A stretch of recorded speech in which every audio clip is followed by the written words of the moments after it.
اللہ الرحمن الرحیم۔ السلام علیکم ناظرین، آج کی ہماری تحریر ایک بادشاہ کے بارے میں ہے، اس بادشاہ کی عقل و فہرست اور دانائی کے بارے میں، کس طرح دو بھائی اور ایک فقیر کے درمیان اس نے معاملہ طے کیا۔ ایک دفعہ کا ذکر ہے کہ دربار میں ایک معاملہ پیش ہوا۔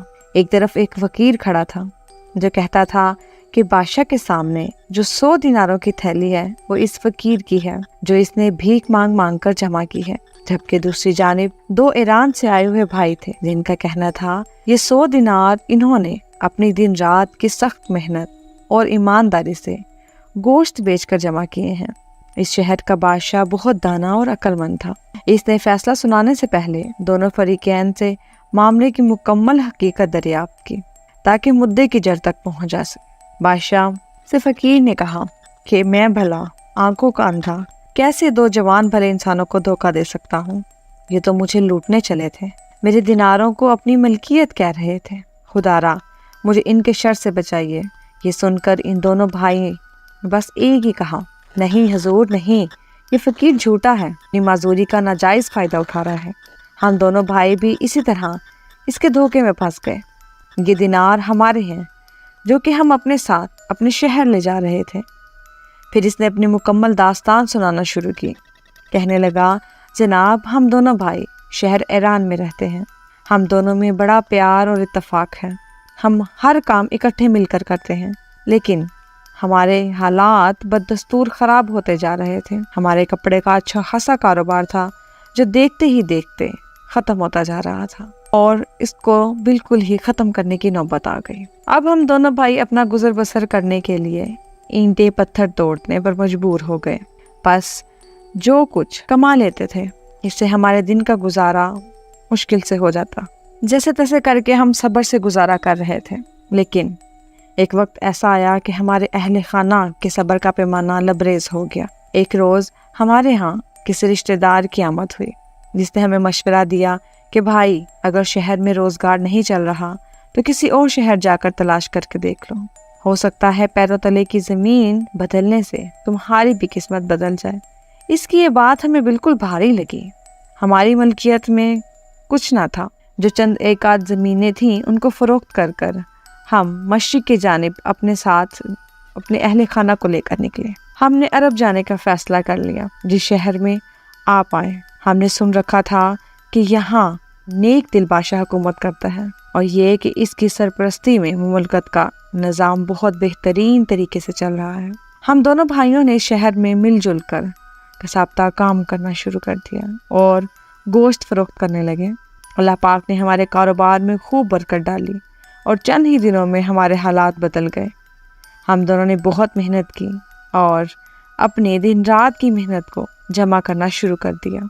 ہم اچھا کما لیتے تھے اور ہم نے سوچا کیوں نہ ایک چکر ہم واپس لگائیں تاکہ ہمارے گھر والوں کو بھی صبر آ جائے اور ہم سے ملاقات کر لیں۔ بس یہی سوچ کر ہم نے اپنا سامان سفر باندھا اور 100 دینار جو ہم نے گوشت بیچ کر جمع کیے تھے ایک تھیلی میں ڈالے اور روانہ ہو گئے، اور چلتے جا رہے تھے کہ شہر کے بیچوں بیچ ہمارا ٹکراؤ ایک وسیع قبرستان کے پاس سے ہوا۔ ہم وہاں ایک سواری کے انتظار میں کھڑے تھے۔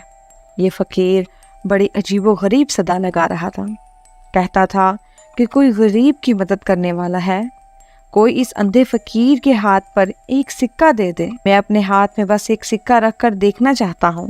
ہائے میری قسمت، میں جب تندرست تھا تو کیسے پیسوں کی ریل ویل تھی۔ بس میں اندھا ہو گیا اور میری پھوٹی قسمت کہ میں بھیک مانگنے پر مجبور ہو گیا۔ اب اس فقیر کی یہ صدا سن کر ہم اس کے پاس چلے گئے۔ میرے بھائی نے اس سے پوچھا، تم کیسی فریاد کر رہے ہو؟ اس نے ہمیں کہا، میں کیا بتاؤں، میں جب سے اندھا ہوا ہوں میں تو سکوں کو دیکھ تو سکتا نہیں، چھونے کو بھی ترس گیا ہوں۔ کاش کوئی میری ہتھیلی پر ایک سکہ رکھ دے۔ یہ سن کر میرے بھائی نے ہنستے ہوئے اس سے کہا، لو تم اپنے ہاتھ پر ایک سکہ رکھ کر دیکھنا چاہتے ہو، ہم تمہارے ہاتھ پر 100 دینار رکھ دیتے ہیں، تم سکوں کو چھو کر دیکھ لو۔ یہ کہہ کر میرے بھائی نے اس کے ہاتھ پر دیناروں سے بھری تھیلی رکھ دی۔ اس فقیر نے اس تھیلی کو کھول کر سکوں کو چھونا شروع کیا۔ چند لمحے اسی عمل میں مشغول رہا، اتنے میں ہماری سواری آ گئی اور ہم نے جانے سے پہلے جب اس سے اپنے دیناروں کی تھیلی مانگی تو اس نے کہا کون سے دینار؟ یہ تو میرے ہیں، تم خواہ مجھ پر الزام لگاتے ہو۔ میں ٹھیک اندھے کو روٹتے ہوئے شرم نہیں آئی؟ اور بس یہ کہتے کہتے اس نے شور مچانا شروع کر دیا۔ لوگ جمع ہو گئے اور ہمیں آپ کے سامنے پیش کر دیا گیا۔ اب آپ انصاف کریں، یہ دینار ہماری سخت محنت اور ہمارے اہل خانہ کے باہر امیدیں ہیں۔ بادشاہ تو اس کی بات سن کر کچھ دیر خاموش رہا، پھر اس نے اپنے خادموں سے کہا کہ دربار میں ایک بڑی کڑاہی میں پانی بھر کر اس دیر تک گرم کیا جائے کہ وہ ابلنے لگے۔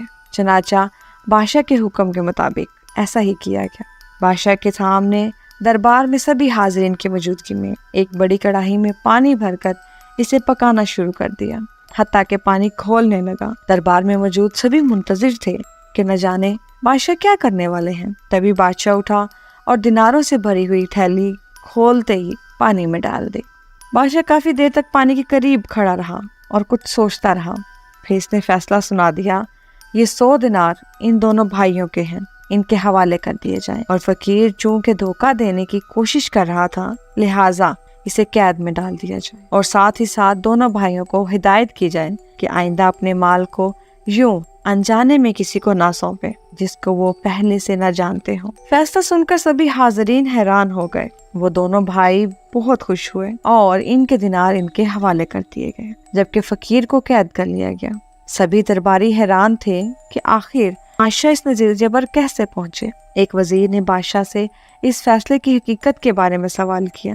بادشاہ نے بتایا، جب میں دینار کو کھولتے پانی میں ڈال رہا تھا، چونکہ وہ ان دونوں بھائیوں کے تھے اور وہ دونوں بھائی کساب کا کام کرتے تھے، تو یہ وہی ہوں گے جو ان کے ہاتھ لگے ہوں، گوشت خریدنے والے یا بیچنے والے، اور اسی طرح یہ انہیں ان سے لے کر رکھ لیتے۔ بس جب گوشت والے ہاتھ ان سکوں پر لگتے تو کچھ چکنائی سکوں پر رہ جاتی، اور جب میں نے سکے کھولتے پانی میں ڈالے تو کچھ ہی دیر میں پانی کے اوپر والی سطح پر چکنائی دیکھی۔